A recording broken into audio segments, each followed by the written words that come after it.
Hi there, I'm Drew, and welcome to Let's Talk About Talking. This is a new series that I'm trying to run about the art of rhetoric. Now, rhetoric is traditionally one of liberal arts. Aristotle said it was the way to convince people in a way that respects their independence and liberty. It's the art of persuasion, and there's a very good argument to be made that every kind of conversation or communication or art is a form of rhetoric. You are either making a case for something not being the way that it is perceived to be, or if you are placidly accepting what is, then you are buoying up the status quo. So that's the art of rhetoric, is the art of persuasive communication. And ordinarily it's persuasive speech, but we have so many different ways to communicate complex ideas now, and speech is just one of them. So this is chapter 1, and I'm going to do many parts of this. But chapter 1, I wanted to talk about logos. So there's 3 parts of the rhetorical triad. There's logos, which is known as logic, informal logic, conversational logic. And there's also ethos, which is building up who you are in the course of conversation so that you can kind of rest on your credentials. I'm an expert about this, so you should believe me.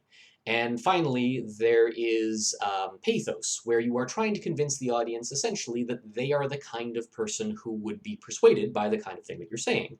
So if I say to you that you are a citizen, you might request that I fund your services if I'm a politician. And if I call you a taxpayer, you might insist that you pay less taxes, which means that if I want to convince you to let me cut your services, I'd call you a taxpayer because you'd be more likely to agree with me.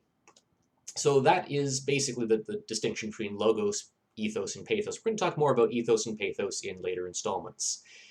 But we'll start with logos. This is the one that people feel that they are most grounded in. If you ever hear someone complaining that something that someone has said is a logical fallacy, they are talking about logos. It's the same thing as really calling someone a hypocrite. If that does trend a little bit into undermining their ethos, then that is because these aren't actually entirely independent concepts. But yeah, logos. So the concept of logos is basically that you would set up a series of points and then use them to prove a larger point. And you could say any number of things. You could say, well, it is generally agreed that killing people is wrong.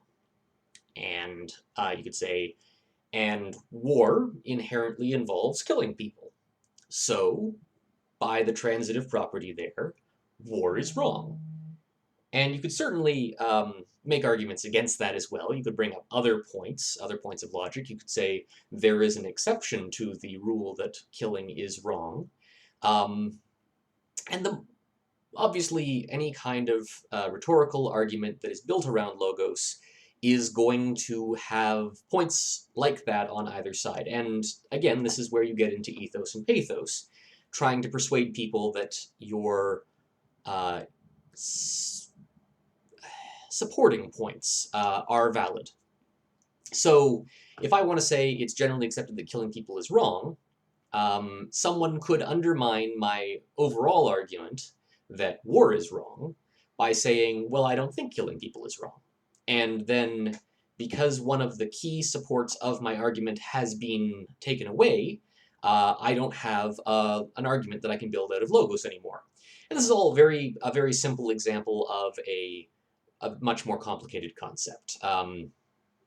Obviously, the idea of basic pillars or basic counter-arguments, people tend to have a lot of different beliefs and a lot of different points that they're willing to build their arguments around. So this is obviously just an example. But yeah, if you're building your argument primarily on logos, and any strong argument is going to include pathos and ethos as well, but if you're building it primarily on the logic, that's the structure you're going to need to follow. here are the points, here is how they lead to the conclusion, and because these points follow and then the conclusion follows from these points, my argument is valid. And this has in various points been treated as a different type of argument from rhetoric, but it is one of the key pillars of rhetoric. You understand an argument based on the points and whether the arguments follow from those points. Now, you can get away with a lot. You can bring up invalid points and just be a persuasive enough speaker because people think you're the bee's knees. Or you could be making points that don't necessarily stand on their own, but the audience is already sympathetic to them. And someone could then say, well, looking at these facts, your points are invalid, and it may or may not actually undermine your argument. And that's, again, why there's a triad. 3 parts.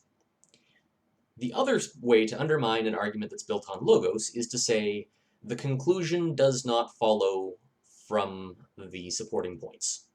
So I could say, killing is bad. War involves killing, therefore I like cake. And again, this is an absurd kind of argument that is designed to show an example of an argument where the conclusion doesn't follow from the points that are intended to support it.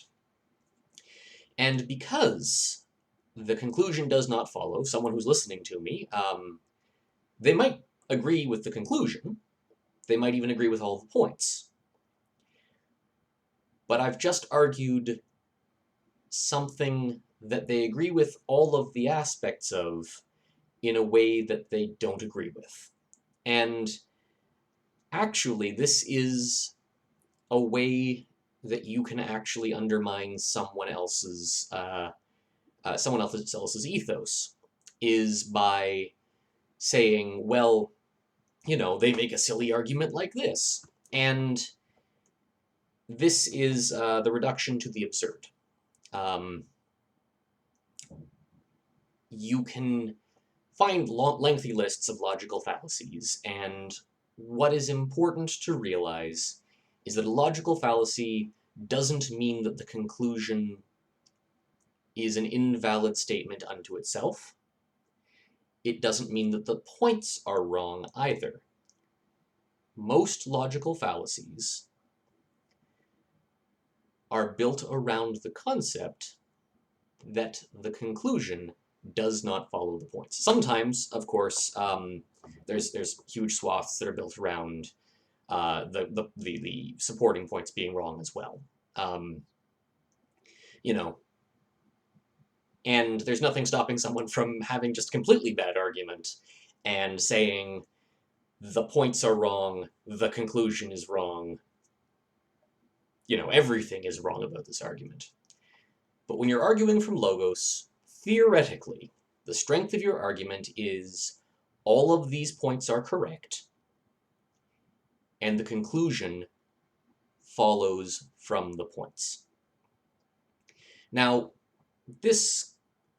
I'm nearly at my 10 minutes, so I'm going to just do a brief digression and talk about the idea of begging the question. People use begging the question to mean the phrase asking the question, and that's not what it means. What is meant by the phrase begging the question is you are basically going to your conclusion to support your points, as opposed to the other way around. So if I said killing is wrong because war is wrong, and war involves killing, and therefore war is wrong, I have just begged the question. I have begged, I've asked for support for my conclusion from my conclusion. And you'll hear a lot of that. There will be a lot of people who are genuinely begging the question. They won't get called out on it. But it is a popular sort of form of circular logic. So that's basically logos. That's logos in a nutshell. And I'm going to be continuing to do these. There's going to be one on ethos coming up next, and then we're going to do pathos, and then we'll get into the kind of the more nuance, the nitty gritty. There's a whole bunch of aspects to rhetoric that really deserve a good deep dive. I'm doing very shallow dives. I hope that you'll continue to tune in, and I hope you find this interesting, because honestly, in this age of communication that happens in the blink of an eye, it's never been more important to understand how we talk to each other. So please like, share, subscribe. Hit the bell. It'll tell you when I've put up new ones of these. And yeah, hope to see you around.